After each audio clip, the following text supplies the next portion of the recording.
একটা পারফেক্ট ঝরঝরে ফ্রাইড রাইসের রেসিপি চলো তোমাদের সাথে শেয়ার করি। প্রথমে 1.5 কাপ চালকে জলে পরিষ্কারভাবে ধুয়ে 1 ঘন্টার জন্য রেখে দিয়েছি। আর এদিকে সাদা তেল গরম করে প্রথমে কাজু কিশমিশটাকে নুন দিয়ে ভেজে নিয়েছি।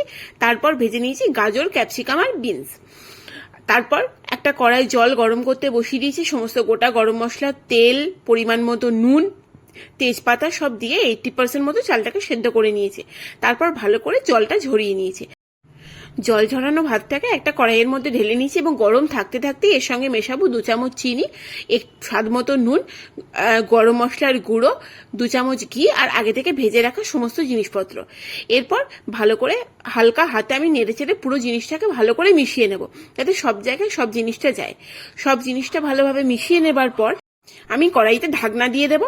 ঢাকনাটা দিয়ে দেবার পর 10 মিনিট একটুখানি স্ট্যান্ডিং টাইমে রাখবো। 10 মিনিট পর আপনার ঝরঝরে ফ্রাইড রাইস পুরোপুরি রেডি।